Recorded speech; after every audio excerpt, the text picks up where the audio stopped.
আমি একজন মানসিক রোগী ছিলাম। আমি দেখতে অনেক সুন্দরী ছিলাম। কিন্তু আমি একা একা কথা বলি, একা একা হাসি। আর তাই বাবা আমায় মানসিক ডাক্তারের কাছে নিয়ে গেল। ডাক্তার বলল, আপনার মেয়েকে সুস্থ করতে হলে আমার কেবিনে 7 থাকতে হবে। আর আমার বাবা ডাক্তারের কাছে রেখে চলে গেলেন। তারপর একদিন গভীর রাতে ডাক্তার আমাকে বিন এসে আমার সাথে। বাকিটা গল্প তাই বলছি। ইদানিং সোহেল চৌধুরী তার পুত্রদের নিয়ে খুব চিন্তিত হয়ে রয়েছেন।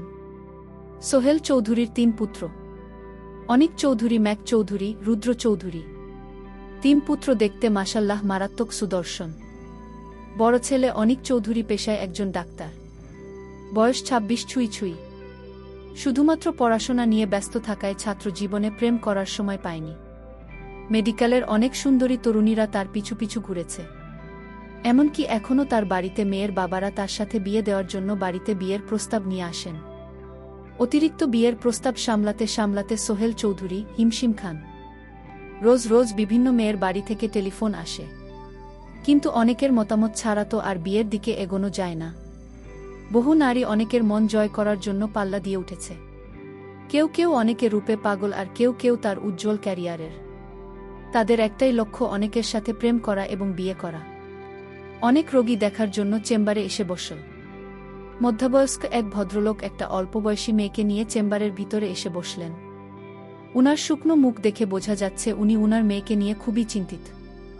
সবগুলো রিপোর্ট দেখে অনেক বলে উঠল, সবকিছু তো নরমালি আছে। মেয়েটা অনেকের দিকে তাকিয়ে খিলখিল করে হাসতে হাসতে বলল, আমার কোনো সমস্যা নেই তো, আপনি শুধু শুধু সময় নষ্ট করছেন। ভদ্রলোক আমার মেয়ে তাহমিনা রুমের ভিতর একা একাই নিজের সাথে কথা বলতে থাকে। সব সময় অদ্ভুত আচরণ করে। ইঞ্জিনিয়ারিং বিভাগে পড়ছে, সারাদিন বই নিয়ে পড়ে থাকে, পড়াশোনা ছাড়া কিছু বোঝে না। কত বার বলেছি একটু বাহিরে হাওয়া বাতাস লাগা, কিন্তু কারো কোনো কথাই শোনে না। অনেকক্ষণ বেশি পড়াশোনা চাপেই হয়তো এমনটা হয়েছে। ভদ্রলোক বাড়ি থেকে ওকে এখন বিয়ে দেওয়ার কথা বলছে। রোগ বেড়ে গেলে যদি আর কেউ পাগলি ভেবে বিয়ে না করে। অনেক দেখুন ও রকম পড়াশোনা আমিও করছি। আমাদের দেখতে হবে ওর আচরণের ধরনটা কেমন, তারপর সেই অনুযায়ী ব্যবস্থা নেওয়া হবে। আপাতত কয়েকদিন পড়াশোনা থেকে দূরে রাখতে হবে। আমরা উনাকে হাসপাতালে অ্যাডমিট করছি। তাহমিনা, আরে বাবা, আমার বান্ধবীরা আমাকে বলেছে একটা বিয়ে করে নিতে। তাহলে নাকি আমি পড়াশোনা থেকে একটু দূরে থাকব, পেন নিয়ে ব্যস্ত থাকব? কি, আমি তো একটা প্রেম করার চেষ্টাই করছি। হ্যাঁ হ্যাঁ, আচ্ছা বাবা, আমি যদি অনেকগুলো বিয়ে করে ফেলি তাহলে আমি অনেক ব্যস্ত থাকব, তাই না? ভদ্রলোক দেখুন, হিতাহিত গান শূন্য হয়ে যাচ্ছে আমার মেয়ে। আপনি আমার মেয়েকে ভালো করতে পারলেন না। অনেক আমি কোনো কাজে ব্যর্থ হই না, ভরসা রাখুন। তাহমিনা হাসতে হাসতে বলল, বাবা, ডাক্তারটা খুব হ্যান্ডসাম, তাই না? আমার সাথে মানাবে। আমি ওনাকে বিয়ে করতে চাই। আচ্ছা ডাক্তার, ভালোবাসা কিভাবে করে? তাহমিনার বাবা এবার কান্নায় ভেঙে পড়লেন। টেবিলের উপর বাড়ি দিতে দিতে হাউমাউ করে কান্না শুরু করে দিলেন। উনার কান্নার শব্দে 2 জন নার্স ভিতরে চলে এলো। তাহমিনা খিলখিল করে হেসে যাচ্ছে। তাহমিনার বাবা দেখছেন তো ওর অবস্থা, দেখলেন তো এসব জানাজানি হলে ওকে আর কি বিয়ে করতে চাইবে? অবস্থিত যা খারাপ হওয়ার তা তো হয়েই গেল। বাড়িতে ওর মা ওর চিন্তায় বারবার জ্ঞান হারাচ্ছেন। অনেক, আচ্ছা শান্ত হন, কাঁদবেন না। আপনার মেয়ের দায়িত্ব আমি নেব। এই কথা শোনার সাথে সাথে তাহমিনার বাবার মুখ উজ্জ্বল হয়ে যায়। শুকনো মুখে হাসি ফুটে ওঠে। কারণ দায়িত্ব নেওয়ার কথাটা উনি ভেবে নিয়েছেন ডাক্তার অনিক চৌধুরী। তার মেয়ে তাহমিনাকে বিয়ে করবেন। মেয়েকে নিয়ে তিনি হসপিটালের একটা কেবিনে ভর্তি করালেন। আর বাড়িতে ফোন করে তাহমিনা আমাকে বললেন তাহমিনার বিয়ে ঠিক হয়ে গেছে। কিন্তু তাহমিনার বাবা ভুল শুনেছে। আসলে তাহমিনাকে বিয়ে করতে চায়নি ডাক্তার। এর মধ্যে অন্যরকম একটা উদ্দেশ্য ছিল দপ্তরের। ফোনে কথা বলার সময় একজন নার্স এ বিষয়ে সবটা শুনে ফেল। আর সাথে সাথে সে গিয়ে হসপিটালের ম্যানেজারকে এই সংবাদটা দিয়ে দিল। ম্যানেজার সাহেব ডাক্তার অনিক চৌধুরীর বাড়িতে ফোন করলেন। ম্যানেজার স্যার তো একজন মানসিক রোগীকে বিয়ে করছেন, স্যারকে আটকান। সোহেল চৌধুরী আমাদের না জানিয়ে বিয়ে করছে। পাশেই অনেকের মা সাকিনা বেগম দাঁড়িয়েছিলেন। তিনি চেঁচিয়ে বললেন, এই বিয়ে করছে। সোহেল চৌধুরী তোমার বড় ছেলে নাকি তার হসপিটালের একটা রোগীকে বিয়ে করছে? অনিকের মা চিল্লিয়ে বলছেন, এসব হয়েছে তোমার জন্য। কবে থেকে বলছি ছেলের বিয়ে দাও। বিয়েতেও আমার কথা শুনলে আজ এই দিন দেখতে হতো না। সোহেল চৌধুরী চুপ করো, তুমি তোমার ছেলেরা তো কখনো কোনো কথা শোনে না। শুনবে কিভাবে? লাই দিয়ে তো ছেলেদের মাথায় তুলে ফেলেছে। সাকিনা বেগম একদম আমার ছেলেদের নামে উল্টোপাল্টা কিছু বলবেন না বলে দিলাম। উপর পাশ থেকে চেঁচামেচির আওয়াজ শুনে ম্যানেজার সাহেব তাড়াতাড়ি কলটা কেটে দিলেন। অনেকের বিয়ে নিয়ে গ্রামের চৌধুরী মহলও এখন খুবই উত্তপ্ত হয়ে রয়েছে। সোহেল চৌধুরীর মেজপুত্র মেঘ চৌধুরী ভার্সিটির বায়োলজি ডিপার্টমেন্টের খুবই অ্যাক্টিভ ছাত্র। বয়স সবে 24। তার সুন্দর চেহারা আর আকর্ষণীয়। ল্যাবে ব্যস্ত থাকার সময় মেঘের মোবাইল ফোন বেজে উঠল। মেয়েকে একটু সাইডে গিয়ে কলটা রিসিভ করে। ফোন রিসিভ করার সাথে সাকিনা বেগম, সর্বনাশ হয়ে গেছে বাবা, তুই তাড়াতাড়ি বাড়ি চলে আয়। মেঘ, কেন মা, কি হয়েছে? ড্যাড কিছু করেছে? সাকিনা বেগম, আরে না, অনেক নাকি তার হসপিটালের এক রোগীকে বিয়ে করে ঘরে আনছে। মেঘনাথ সাহা, তুমি এসব কি বলছো? ভাইয়া এমন কাজ কখনো করবে না। সো রিল্যাক্স থাকো মা, আমি একটু ল্যাবে কাজ করছি, তোমার সাথে এ বিষয়ে পরে কথা বলবো। এখন রাখিম, idea sweet mother. Sakina Begum hello hello ধাত কেটে দিয়েছে। সাকিনা বেগম এবার ছোট পুত্র রুদ্র চৌধুরীকে ফোন করলেন। রুদ্র চৌধুরী দেখতে যেমন স্মার্ট তেমনি কথাবার্তাতেও বেশ স্মার্ট। তার রূপ আর কথা জাদুতে অনেক মেয়ে পাগল। বয়স মাত্র 21 বছর। ইঞ্জিনিয়ারিং পড়ছে, কিন্তু কেউ তার মনে জায়গা করে নিতে পারেনি। সাইকেল নিয়ে আড্ডা দেওয়ার সময় সাকিনা বেগম তাকে কল করেছেন। রিং হয়ে যাচ্ছে কিন্তু রিসিভ করছেন না। এভাবে কয়েকবার দেওয়ার পর রুদ্র চৌধুরী যখন পকেট থেকে ফোন বের করে সেলফি উঠতে যাবেন, তখনই মায়ের কল আসছে দেখে সাথে সাথে সেটা রিসিভ করল। রুদ্র সোমা, ফোন সাইলেন্ট ছিল তাই দেখতে পাইনি। এখন আদেশ করুন, আমার মাথা আমায় কি করতে হবে? সাকিনা বেগম এবার করা হয়ে থাকে দিলেন, কোথায় তুই? এখনই বাড়ি আয়। রুদ্র, কেন না, কি হয়েছে? সাকিনা বেগম, তোর ভাই তো কাণ্ড বাঁধিয়ে ফেলেছে, বাড়িতে গণ্ডগোল চলছে অনেক। হসপিটালের একটা রোগী মেয়েকে বিয়ে করে নিয়ে আসছে। রুদ্র হট ভাইয়াকে কিছু বলেনি। সাকিনা বেগম বলার সুযোগ আর পেলাম কই? ফোনে তো কে পাচ্ছি না। নিশ্চয়ই আমার ভয়ে বিয়ের খবরটা গোপন রাখতে ফোন বন্ধ করে রেখেছে। রুদ্র, ওকে ওকে, আমি আসছি, টেনশন নিও না। অনেকের ফোনে চার্জ নেই।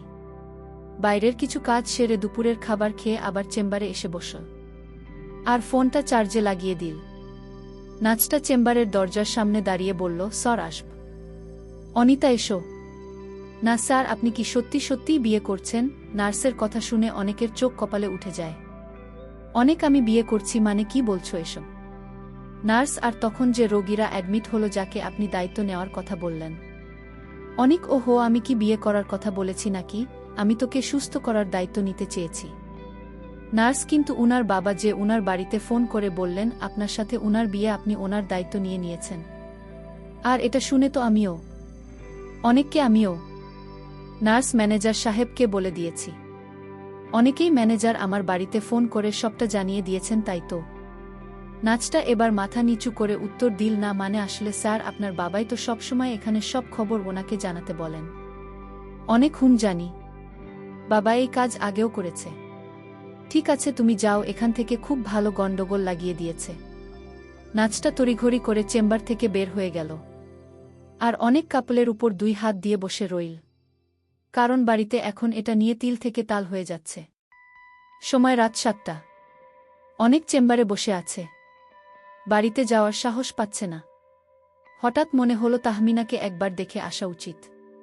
নিজের চিন্তায় ও ব্যাপারটা মাথা থেকে বেরিয়েছে। তাহমিনা কেবিনে গিয়ে দেখল সে বেঁকে বসে আছে, আর তার সামনে বসা কাকে যেন সে বলছে। অনেক ডাক্তার তাহমিনার কেবিনে গেল। তাহমিনা অনেককে দেখতে পেয়ে বলল, আপনি এখানে কেন? আপনি কে? আরে আমি তোমার ডক্টর, তোমাকে দেখতে এসেছি। তাহমিনা তখন বলতে লাগল, ছাড়ুন আমাকে, আপনি কি করছেন এসব? আমি একজন মানসিক রোগী, তাই বলে আমার সাথে আপনি এসব আচরণ করতে পারেন না। আরে আজও তো আমি তো আপনার কাছ থেকে এখনো 1 হাত দূরে। তাহলে আপনি কাকে বলছেন ছাড়ুন? কি আপনাকে ধরে রেখেছে? আমি বুঝতে পারলাম সে একজন মানসিক রোগী, তাই ভয় পেয়ে এসব বলছে। তার কথা শুনে আমি স্তব্ধ হয়ে গেলাম। ধীরে ধীরে তার বেড়ে বসলাম আর বললাম, দেখুন তাহমিনা, আমি আপনার কেবিনে এসেছি আপনাকে সুস্থ করতে। আর আপনি আমাকে কি কথা বলছেন? বের হন আমার বেড থেকে, আপনার মতো ভালো না। ডাক্তার তখন আশ্চর্য হয়ে বললেন, তোমার মানসিক রোগ ভালো করতে হলে তাহলে অবশ্যই তোমার আমার কথা শুনতে হবে।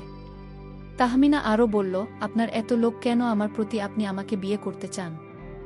এর মধ্যে তাহমিনার বাবা তখনই কেবিনের ভিতরে ঢুকতে গিয়ে অনেকে এখানে দেখে বলে উঠলেন, ওই তো আমাদের জামাই বাবা। যা বাবা, ভিতরে যাও। তাহমিনার খালাতো বোন এসেছে। পরের দিন রাতে যখন তাহমিনাকে ইনজেকশন দিতে হবে, তাই তাহমিনা কেবিনে গেল অনেক। যখন তাকে ইনজেকশন দিতে গেল ঠিক তখনই সে বলল, আপনি আমার সাথে এমনটা করবে না ডাক্তারবাবু, আমাকে দয়া করুন। আর এই ইনফেকশন না নিলে তুমি সুস্থ হবে না, আর তাই তোমাকে ইনজেকশন নিতে হবে, তাহলে তুমি তাড়াতাড়ি সুস্থ হয়ে উঠবে। ছাড়ুন আমায়, আমাকে অন্য কিছু করুন, তাও ইনজেকশন দেন না। উনি তখন বলল, আচ্ছা আপনি কাউকে পছন্দ করেন? না, আমি কাউকে পছন্দ করি না। অনেক বলল, আমাকে আপনার পছন্দ হয়। তাহমিনা তখন খিলখিল করে হেসে বলল, আমার আপনাকে পছন্দ হয়। ঠিক আছে, তাহলে আমি এখন যা বলব তাই করবেন। অনেক বলল, এখন আপনি ইনজেকশনটা নিয়ে নিন, না হলে যে আপনাকে সুস্থ করা যাবে না। আপনি ইনজেকশনটা নেওয়ার পর আপনাকে একটা জিনিস খাব যেটা আপনি কোনোদিন স্বপ্নেও দেখনি। এই একটা কথা বলে এর মধ্যে তাহমিনার খালাতো বোন এসেছে তার কেবিনে এসে বলছে, দুলাভাই। এটা শুনে অনেকেই বাহাতে ছোট করে একটা কামড় দিল। তাহমিনাকে দেখতে এসে অনেক একরকম লজ্জাজনক অবস্থাতেই পড়ে যায়। অনেক কি করবে বুঝতে পারছে না। তাহমিনার বাবা বিয়ের ব্যাপারটা বাড়িতে সবাইকে জানিয়ে দিয়েছেন। বিয়ের প্রস্তুতিও নাকি নেওয়া শুরু হয়ে গেছে। উনি মেয়েকে তাড়াতাড়ি বিয়ে দিয়ে শ্বশুরবাড়ি পাঠাতে পারলেই হাফ ছেড়ে বাঁচেন। মেয়ে যে দিন দিন পাগল হয়ে যাচ্ছে, কথায় কথায় বিয়ে করে, শেষে চরিত্রে দোষ ভেবে যদি আর কেউ বিয়ে না করে। তাহমিনার বাবা অনিকের হাত ধরে বলছেন, তুমি আমাকে অনেক বড় বিপদের হাত থেকে বাঁচালে বাবা। বিয়েটা যত তাড়াতাড়ি সেরে নেবে ততই ভালো। আমি এখন আসি, বাড়িতে সব আয়োজন ঠিকঠাক হচ্ছে কি না দেখতে হবে। অনেক কিছু না বলে মুখে জোর করে একটু হাসি এনে মুচকি হাসার চেষ্টা করল। তাহমিনার বাবা ছেলেকে নিয়ে হসপিটাল থেকে চলে গেলেন। অনেকে আবার তাহমিনা দিকে তাকানোর সাথে দেখতে পেল তাহমিনা আগে থেকেই অনেকের দিকে এক দৃষ্টিতে তাকিয়ে আছে। অনেক কি হলো, আপনি আমার দিকে এভাবে তাকিয়ে আছেন কেন? তাহমিনা, আপনি অনেক ভালো। আমার বাবা একমাত্র চিন্তা ছিলাম আমি। অনেক তো। তাহমিনা, আমার বিয়ের খবর শুনে বাড়িতে সবাই অনেক খুশি। কি যে চিন্তায় ছিল আমাকে নিয়ে। আচ্ছা, আমি বিয়েতে কোনো শাড়ি পরব বলুন তো? লাল শাড়ি না নীল শাড়ি? অনেকে আবার হাসতে হাসতে বলল, কে বলল আপনি পাগল? আমি তো দেখছি আপনি একদম শেয়ানা পাগল। এরই মধ্যে সব ঠিক করে ফেললেন। তাহমিনা, শুধু প্রেমটা কিভাবে করতে হয় সেটাই জানি না। অনেক বলল, ভালোবাসা কারে কয় দেখাব? তাহমিনা, দেখান তো। তখন অনেক বলল, আমি তোমার নিজ হাতে ভাত খাইয়ে দিই। তাহমিনা বলল, খান স্যার। অনেক তখন তাহমিনাকে ভাত খাওয়াই দিল। অনেক তখন তাহমিনাকে বলল, আমি যে তোমায় ভাত খাওয়ালাম, এখন তুমি কি আমায় ভাত খাইয়ে দেবে না? স্যার, আমিও আপনাকে ভাত খাইয়ে দিই স্যার। অনেক বলল, দেন। অনীহা করল। তাহমিনা নিজের হাতে তাকে ভাত খেয়ে নিল। অনেক তখন বলল, এটাই ভালোবাসা বুঝলে? অনেক আবারও হেসে ফেল। এভাবে 2-4টা কথা শুরু করতে করতে অনেক সারারাত তাহমিনার সাথে গল্প করল, আর তাহমিনাকে পছন্দ করে ফেল। এমন একটা মেয়েকে বউ হিসেবে পেলে তো জীবন হবে সুন্দর। সকালবেলা নার্স কেবিনে ঢোকার সাথে তার চোখ কপালে উঠে যায়। সে দেখল অনিক চৌধুরী তাহমিনাকে খাবার খাওয়াচ্ছে, তাও আবার নিজের হাতে। এটা দেখার সাথে সাথে নার্স এক দৌড়ে চলে গেল রিসেপশনের ওখানে ম্যানেজারের কাছে খবরটা দিতে। সোহেল চৌধুরী তার হাতে থাকা নিউজ পেপারটা সুরে বলেন, কোথায় ছিলি সারা রাত? অনেক নাইট ডিউটি ছিল দেখ। সাকিনা বেগম চেঁচিয়ে বললেন, কি ডিউটি ছিল তা আমরা সকলেই জানি। মেয়েটি এখন কোথায়? অনেক ওকে বাড়ি নিয়ে গেছে। আর পরশু আমার বিয়ে। তোমরা সবাইকে খবর দিয়ে সব আয়োজন শুরু করে দাও। এই কথা শুনে সবার চোখগুলো তাদের কোটর থেকে বেরিয়ে আসার উপক্রম হয়। মেঘ আর রুদ্র চৌধুরী একসাথে বলে উঠল, ভাইয়া তুই কি সত্যি সত্যি? কথা শেষ করার আগেই সাকিনা বেগম চালিয়ে উঠলেন, একটা পাগল মেয়েকে আমি কিছুতেই আমার ছেলে বুক করব না। তোর কি মাথা খারাপ হয়ে গেছে অনেক? অনেক মা ও পাগল নয়। ও একদম সুস্থ মানুষ। পড়াশোনার কারণে ওর মাথাটা একটু বিগড়ে গেছে, এই আর কি। আর তাছাড়া আমি তো আছি। আর আমি ওদের কথা দিয়ে ফেলেছি। এখন তোমরা যদি বিয়েতে মতো না দিলেও আমি বাড়ি ছেড়ে চলে যাব। সোহেল চৌধুরী এবার হুঙ্কার দিয়ে বলে উঠলেন, এই বাড়ি ছেড়ে কেউ কোথাও যেতে পারবে না। তোর বিয়ে ওর সাথেই হবে। এটা শুনে বাড়ির সকলেই একে অপরের দিকে তাকিয়ে মুখ চাওয়াচাওয়ি করছে। সোহেল চৌধুরীর একমাত্র দুর্বলতা, তিনি তার ছেলেদের এই বাড়ি থেকে অন্য কোথাও যেতে দেবেন না। বাড়ি ছেড়ে চলে যাওয়ার অজুহাত দেখাতে পারলেই তিনি ছেলেদের অনেক বিষয় চোখ বন্ধ করে মেনে নেন। শাহিনা বেগম রাগে ফুঁসতে ফুঁসতে উনার ঘরে চলে গেলেন। আত্মীয় স্বজনদের খবর দিয়ে বাড়িতে আনা হয়েছে। সন্ধ্যার মধ্যে অনেকেই চলে এসেছেন। হঠাৎ করে বিয়ের খবর শুনে আনন্দে বাড়িতে দ্বিগুণ পরিমাণ হইচই হচ্ছে। বাড়ি সাজানো হচ্ছে। আগামীকাল সকালে গায়ে হলুদ হবে। আর দুপুরের মধ্যেই বিয়ের সব কাজ কমপ্লিট করে বিকেলের মধ্যে বহু নিয়ে বাড়ি ফিরবে। মেঘ অনেকের রুমে উকি দিয়ে দেখল অনেক হেসে হেসে ফোনে কথা বলছে। দরজা থেকে কাশি দিয়ে অনেক বলে উঠল, ভাবি কি খুব হাসে ভাইয়া। অনেক চমকে উঠে পিছনে ফিরে বলল, ইয়ে মানে তুই এখানে কি করছিস? যা নিজের কাজ করে। তাহমিনা দিয়ে দৃশ্য দেখে একদম সুস্থ হয়ে যায়। মনে করছে আমার মতো একটা মেয়ে এত বড় ডাক্তার আমাকে বিয়ে করবে। এটা কি হয়? আসলে অনেক আমাকে সুস্থ করতে গিয়ে আমার সাথে বিয়ের অভিনয় করেছে। যদি আজ অনেক সাহেব আমাকে বিএসপি টানা দেখাত তাহলে আমি হয়তো আর মানসিক রোগ থেকে বের হতে পারতাম না। একদিন রাতে আমি যখন হাসপাতালে ছিলাম তখনই জানতে পারি অনেক অন্য একজনকে ভালোবাসে। কিন্তু সে আমার সাথে এমন অভিনয় করেছিলেন আমি বুঝতে পারিনি এটা অভিনয়। এখন তো অনেকের বাড়িতে বিয়ের আয়োজন হচ্ছে। সবাই বলাবলি করছে একটা মানসিক রোগী অনেক ডাক্তার বিয়ে করতে যাচ্ছে। তাহমিনা ভাবতে লাগলো, আমি এখন সুস্থ হয়ে গেছি। আমি আমার জায়গায় অনেকে ভালো মানুষকে বসিয়ে দিই। যখন কাজী সাহেব কাবিন করতে যাবে ঠিক তখন যেখানে আমি থাকার কথা ঠিক সেখানে অনেকে ভালোবাসার মানুষকে বসিয়ে দিলাম। তারপর আমি এখান থেকে চলে গেলাম আমার নিজের বাড়িতে।